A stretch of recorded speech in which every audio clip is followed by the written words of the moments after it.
Hi, welcome to Trigger Your Truth, and I'm Kristen.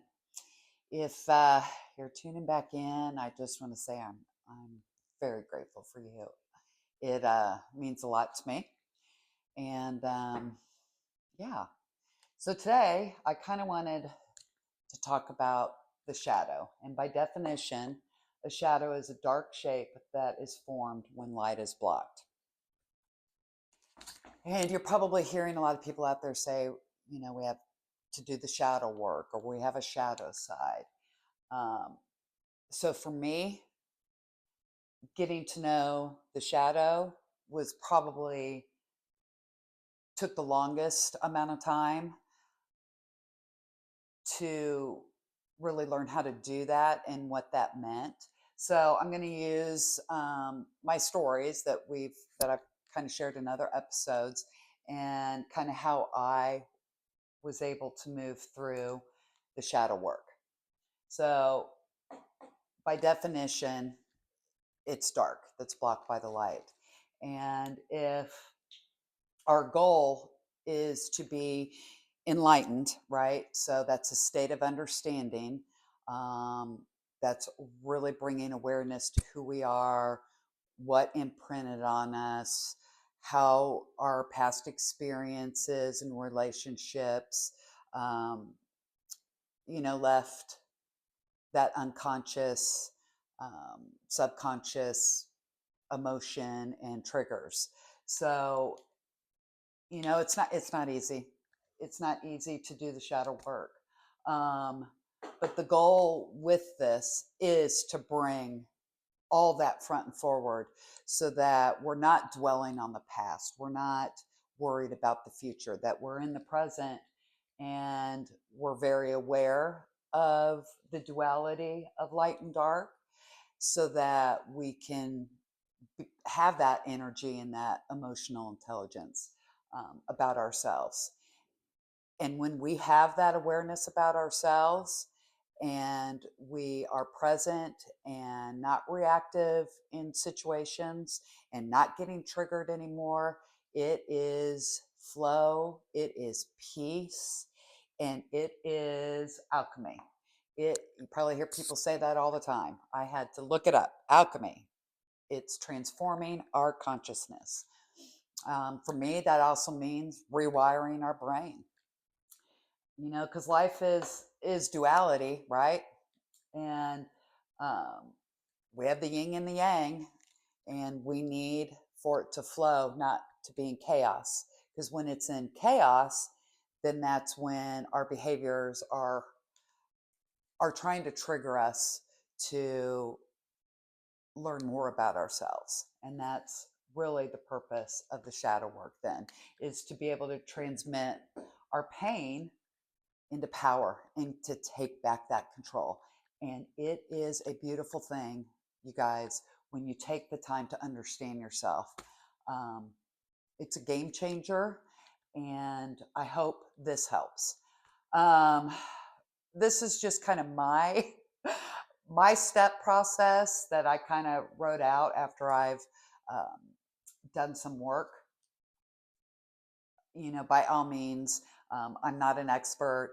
Um, take what resonates, create your own, add to it, remove to it. But this is just kind of the blueprint that I have used for myself that has really given me the opportunity and space to um, get pretty raw with myself um, and have the courage to learn more, because that's ultimately what we're trying to do with the shadow work, is to learn us, to love us. We are the most important person.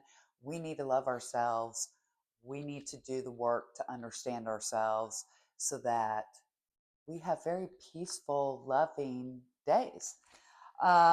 So first, really, you got to learn how to quiet the mind. And as I kind of shared before, my mind was everywhere. So learning how to quiet the mind was extremely tough for me. Um, I really had to focus on that, create a plan for it so that I became still enough that I could hear the triggers so that I could work on them for myself, if that makes sense. So learning to meditate was huge. I know in the last episode I put up that binary beats app that was really helpful for me. I did that multiple times a day because focusing on the noise and following the noise, um, to different locations really, I mean, I stopped thinking, right? Um, so really playing around with that was a huge, huge piece of the puzzle for me. Um, just staying with the habits that we've talked about, creating those new habits. Um, I also played around with a lot of breath work. There's a lot of great accounts on Instagram, YouTube that take you through breathing exercises. Um, I found that when you really focused on the breath, you weren't, my mind would quiet down too. So I used a lot of breath work apps. Um, and then I also used a lot of visualization, um, which, if you take a guided meditations, a lot of times they'll have you create that picture in your head.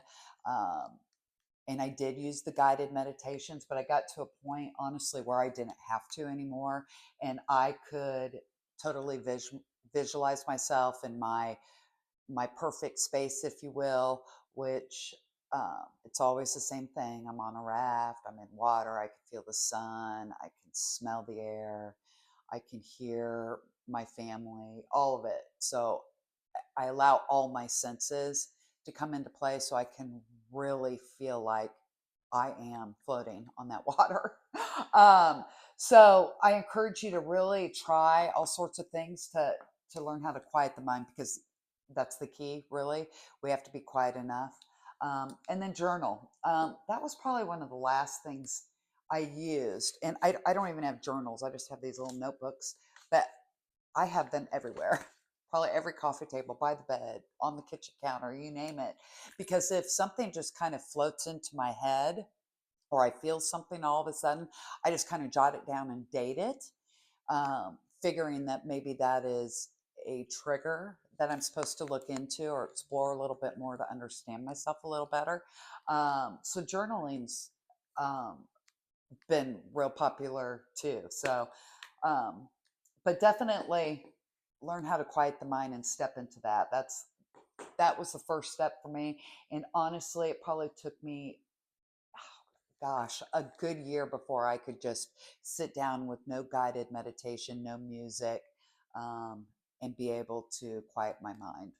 Um, the second thing then for me personally was that I had to kind of be so in the moment that I became aware of how I was reacting and what was triggering me. So if there was a situation that wasn't going my way and I could feel my body tense up, or maybe my stomach didn't feel good, or maybe all of a sudden I had a neck pain, or maybe I got a headache.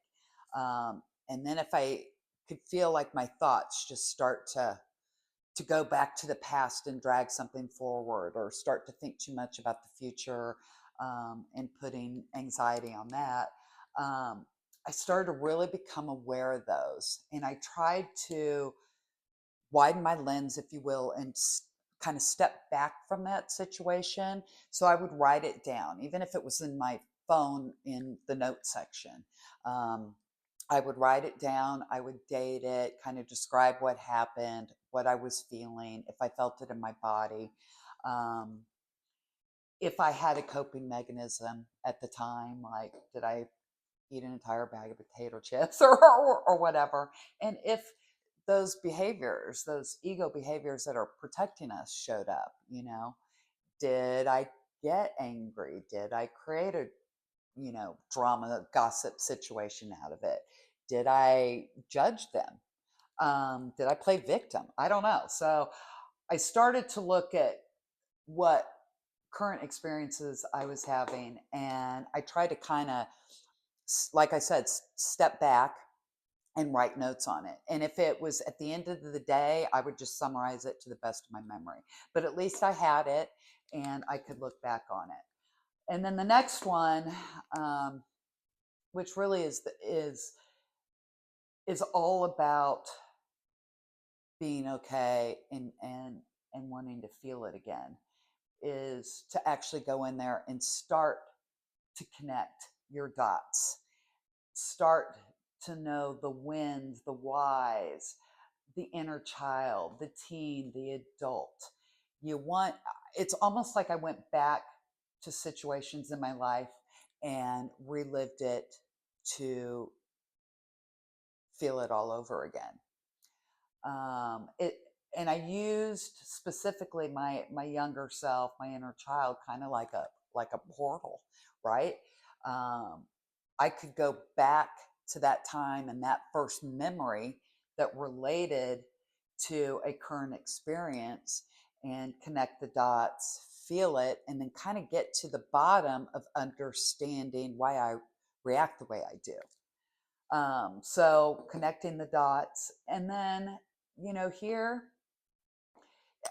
you definitely have to, you know, bring all these dots forward and, so that they make sense for you, so that you understand you and why you react the way you do, or why you play victim the way you do, whatever that is, so that you understand you. And then ultimately, I had to say, okay, I understand myself. I no longer want this energy, these behaviors. This is not part of my, highest self. I'm not in my best alignment with my energy here. My energy can't flow, right? If I don't release these. And this is where, in the women's groups, when we met, I use a lot of the earth elements, or fire or water, or just the elements to help release. For me, there's a lot of woods out there. Um, so I would write it down. I wrote it down, what I was feeling, what the trigger was, that I forgave myself, and then I buried it.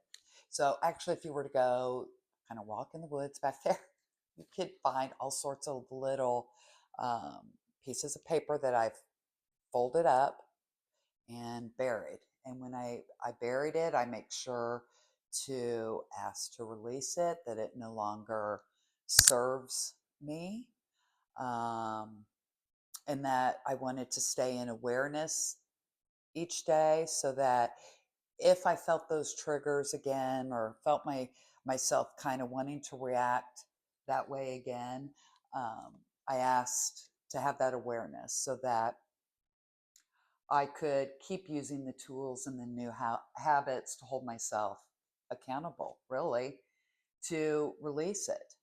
Um, so saying all this, um, I kind of want to go back and use my example with my father, who, I can't remember what episode it was in, but I had mentioned that, you know he pouted a lot if something didn't work out for him, especially with us three girls and my mom, and he would ignore us, and it was an extremely uncomfortable situation. And just to reiterate, as a family unit, we weren't great at communicating, and gosh knows was a absolutely horrific communicator. So, using kind of what I described here, if this is me, right, and let's just say that I got in a fight with a girlfriend. Okay, I got in a fight with a girlfriend. It was awful. Um, I got really hurt by what was happening, and it made me angry. So let's say I noticed all of a sudden that my, ego behavior of wanting to play victim, create gossip, talk bad about her, all started to rise up in me, right? And then I knew I was mad at her, and I knew I was going to go home and ignore her, right? So I had to become so aware of being in that moment, saying, oh my gosh, I'm going to do it, I'm going to do it, I'm going to do it, that I had to pay attention to the now. Like, how many times a day was I doing that? What did it, what were the situations for me? And once I started to say, okay, I am doing that same behavior. And when I do that same behavior, I overthink, I don't feel good, my energy isn't flowing. That was not an authentic reaction. That was a very controlling reaction, right? That's what it was. It was a controlling reaction. So then on a Reiki table, actually, the first time this happened to me, which Reiki is like an energy healing for your chakras and moving the energy. I was asked a question by the healer, and it took me all the way back to like one of the first times that I remember my dad doing it, and I was 6 years old. And I talked about this last time. I remember being in a living room. I remember, crying. I remember feeling afraid, um, right?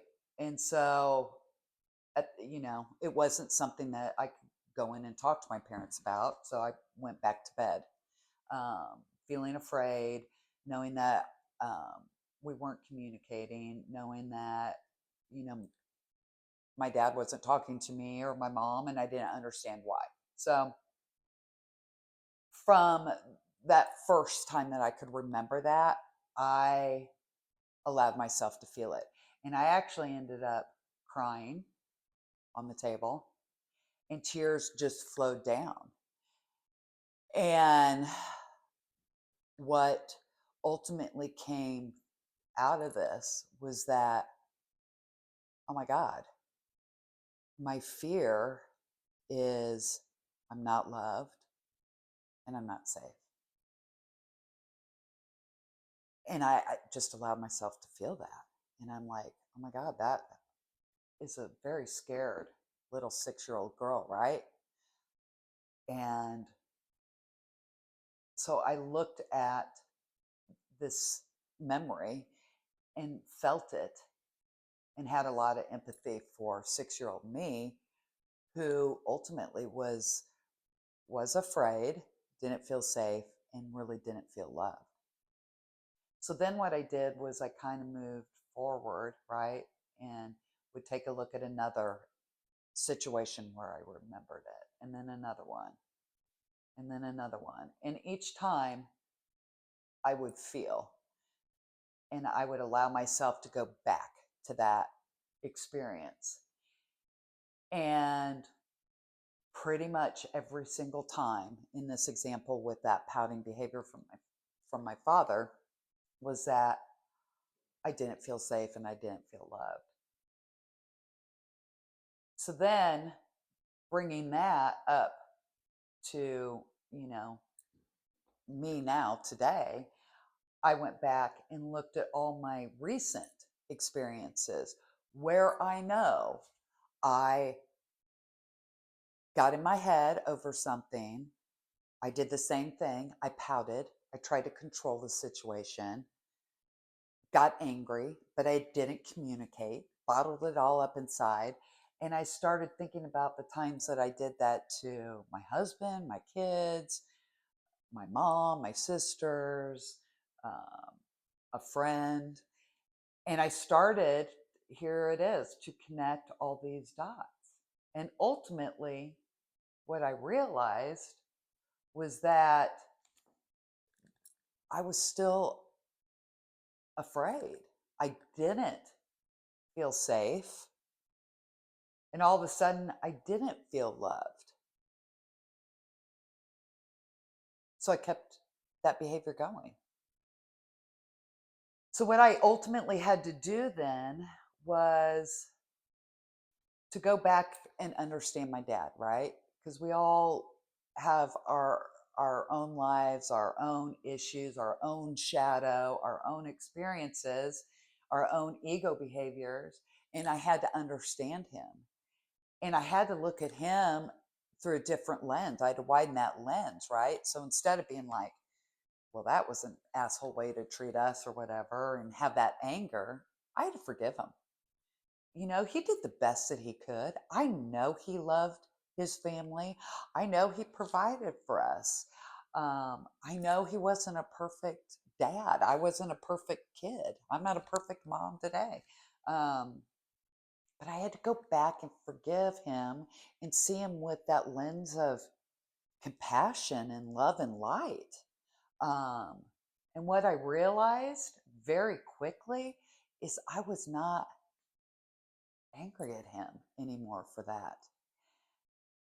And then I could ultimately look at myself and be like, okay, I've learned that behavior. It kind of imprinted on me. It was an unconscious reaction in situations that I wanted to try to control my way by, like I said, overthinking, playing victim, judging. But I didn't ultimately feel good about myself, didn't love myself in these situations because I wasn't communicating how I felt. I was bottling it up and I was allowing the ego to basically run the show. So I had to kind of get in here and really start to forgive myself. I had to show myself that same love and that same compassion and and say, okay, you learned how to do that. It was back there in the brain where all that stuff is stored that you didn't know. It became a part of your personality and how you reacted to situations. I love myself. I'm going to try to do better. And I forgive myself. And then I buried it in the backyard. I could tell you since then, and this, probably when I connected this dot was about 3 years ago, that same kind of pouting behavior where I wanted to clam up, not communicate, and then, not talk to the person and, use that as a means to control it and control them. I could feel the trigger coming on. And I can now say, no, we're going to communicate and you're going to listen to the other side. And I can say that I've been doing this successfully for the last 3 years. And it's been a huge relief, really, for me. A huge relief. It is just being so aware and so present of myself that I understand myself and I can step back and I'm not afraid to communicate. Um, so huge difference here for me. And then if you take the other example I give with my grandmother's landlord, um, you know, if this is me today, because I said to myself, I've got to understand, right, that situation. So if this is me today, what I ultimately had to do, right, was to allow myself today to almost relive that situation. Smell the apartment, like I said, visualize it, touch it, um, kind of bring it all back forward. What was I feeling at the time? And I had to put myself back into that situation. And and to do that, then obviously I had to go back to the little girl in me, right? And see her and feel everything she was feeling, right? Which obviously that gave me a lack of trust of men at the time, right? I can also tell you there was some shame and guilt that the adult me was feeling watching this for even going with this gentleman into his apartment. I knew I shouldn't have. So that was interesting for that to kind of, come to my attention.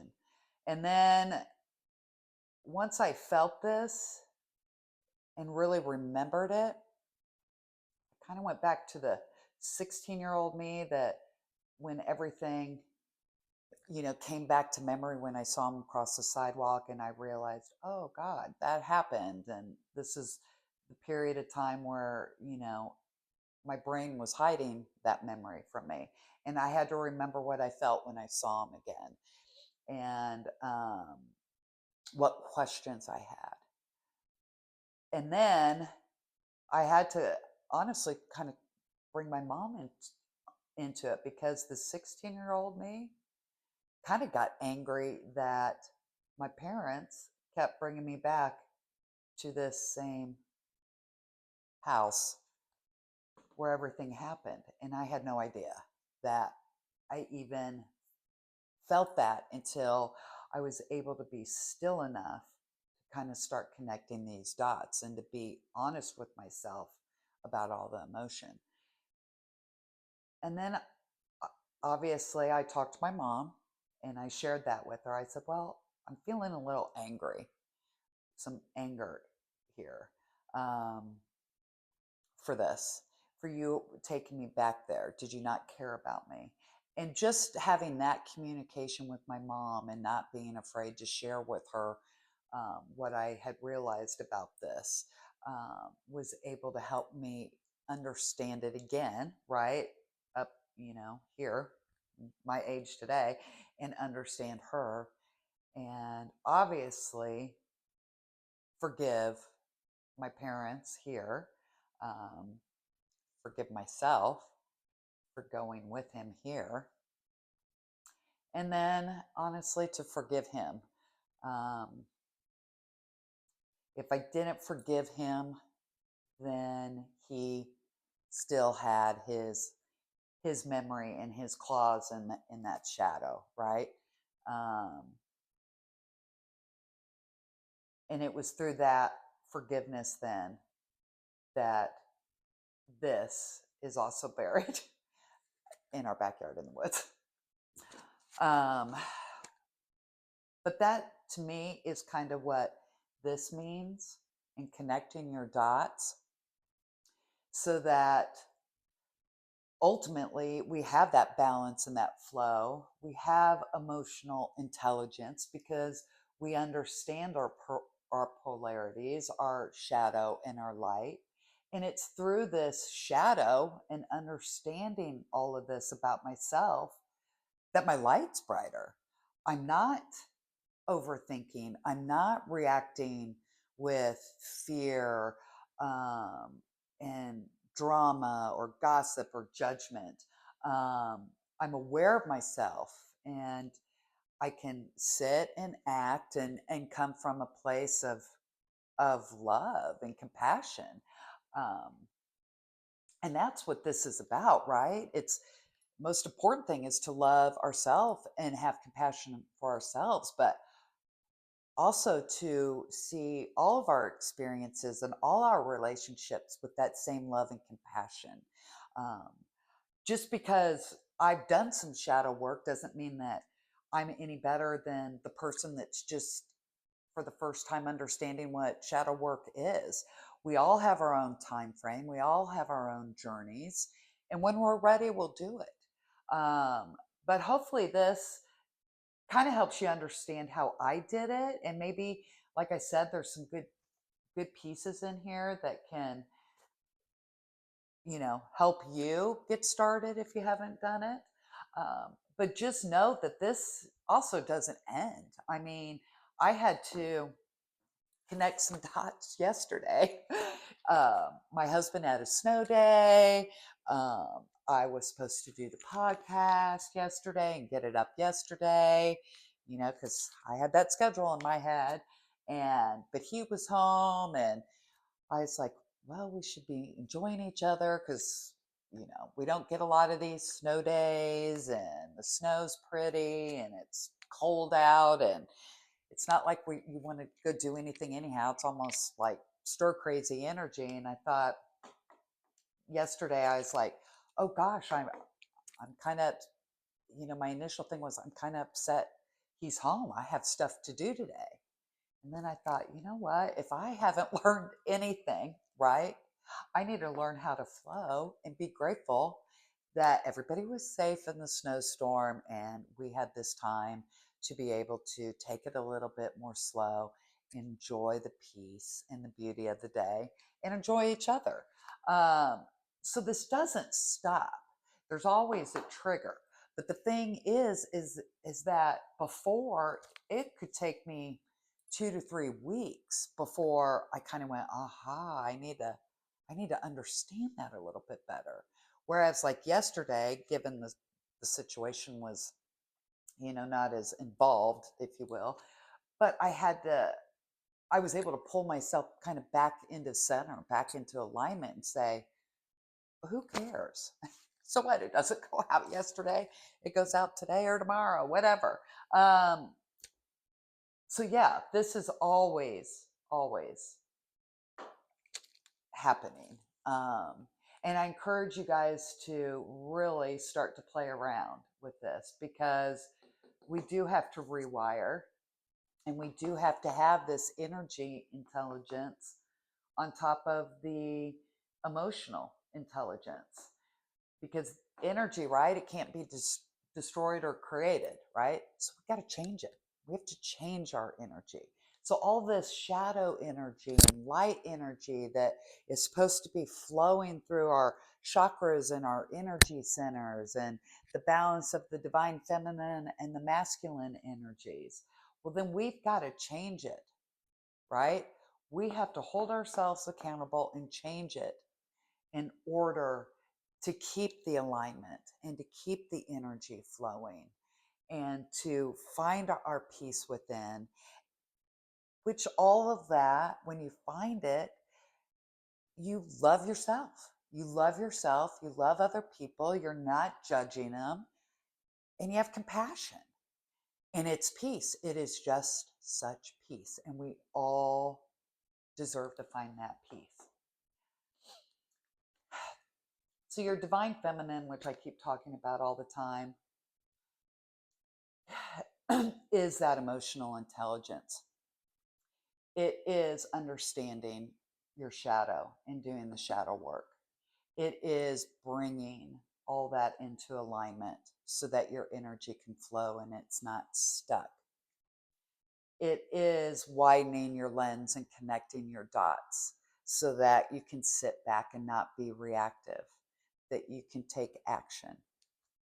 Because when you do this, it's amazing how much you connect to your higher energy centers in your higher self or your God source energy or your universe, whatever you call it. Because then you can truly hear your intuition in your higher self.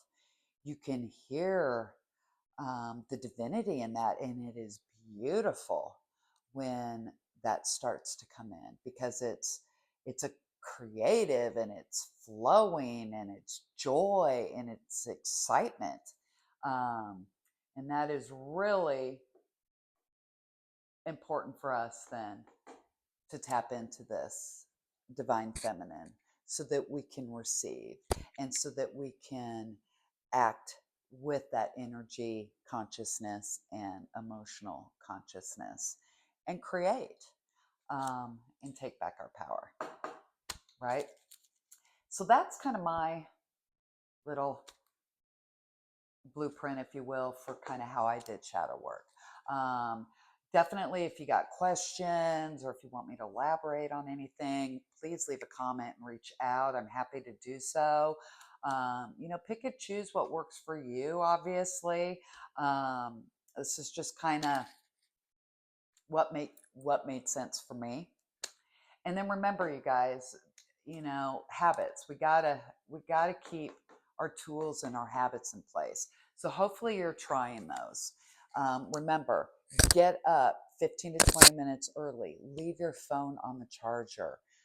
Just enjoy the morning, whatever that is for you. Drink your cup of coffee. Be grateful for another day. Be grateful you have a cup of coffee. Be grateful you're going to work or school or staying home with the kids, whatever that means for you. But take that time to be still and be quiet, and to say that, intention. What are your intentions for the day? You hear that word all the time too. Set your intentions, set your intentions. And I looked it up for you. A plan, a desire of yours, to say it out loud. Um, so if there's something that you need to work on that day, set that intention that you want to be, in the moment and aware of it, or that you're going to take more time for yourself at lunch, or you're going to not turn your phone on at lunch, or whatever it is. Use that morning time, to set that intention and to be grateful for the day. Um, and then remember, turn off the noise. So when you're driving to work or school drop off or walking to class or walking to work, whatever it is, even at the gym, take off the AirPods, take off the headset, turn off the radio. Use your senses. What do you feel? What do you see? What do you smell? What are you touching? Pay attention to your body. Um, just teach yourself by being in the moment, because when we distract ourselves with all the noise and everything that's going on, um, how can we be in the moment? It's kind of hard to be in the moment, right? So make sure we're still turning the noise off. And then talk out loud. So hopefully you guys started that, because I really do love talking out loud. So I talk out loud in my car rides. I talk out loud to myself when I get home. I just make sure that I am talking out loud and giving myself those affirmations every day, because we've learned your thoughts are energy. Your thoughts can rewire your brain. I shared that in my second episode about how powerful that was for me to kind of aha. So I make sure all day when I'm walking around this house, oh, hey, I love myself. Thank you. You know what? My hair looks good today. Oh, hey, I like this necklace today, or whatever it is. Um, Thank you for this. I love my kids. Thank you for my kids calling me. Thank you. I got a new client on the phone. Thank you. I don't say that stuff in my head. I say it out loud. So talk out loud, because there's power in that, talking out loud. And then hopefully you guys maybe went to the sage method and looked up Bo, because I told you she kind of had that ground, clear, and protect process where you ground yourself, you get outside. Um, we have snow, but your feet to grass, just that really grounded, calm energy, right? Connecting with Mother Earth, hugging a tree. And then you clear. Remember, you want to clear. You ask to clear out all those energies that aren't yours, right? Because it's real easy for us to go to work and come home and bring that energy with us. So release that. Be intentional about that. You know, drive home from work without the radio on. Talk out loud that, all that energy at work, or the fight at work, or the drama over the coffee pot at work, whatever it is not yours. And be intentional that it stays at work and you're coming home to your energy, your awareness, to be present with your family. Um, and that is great with the GCP, using that and creating that resource for you, because that's huge to set that intention, especially when we're going from work to home to school to kid. You can just release it. And then the protection, and what that means for you, whether it's your God protecting you, or whether it's the universe, or whether it's angels, or whether it's guides, whatever it is. Thank them for protecting you. Thank them for the day. um, Whatever you feel, there's no right or wrong way to any of this, you guys. The key is that you just have the courage and the drive to want to do it, to get to that calm mind, to get to this place of flow where our yin and yang is is the duality is moving. It's not stuck.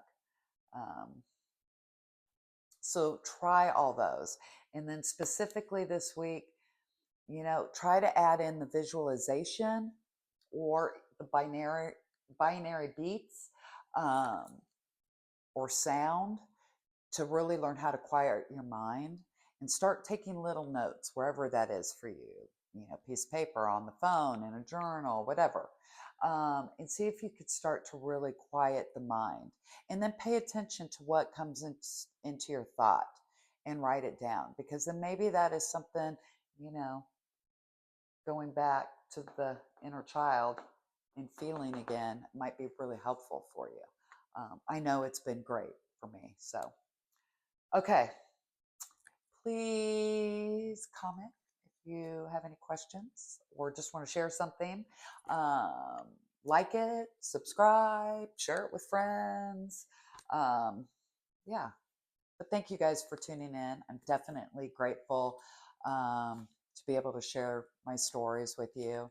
Um, it's helping me, even if this doesn't, um, you know, become viral or whatever everybody says.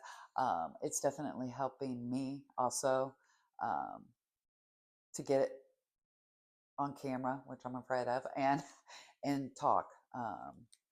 It all this has been really healing for me too. So just know I'm grateful, and yeah, thanks for showing up and tuning in today. Okay, bye.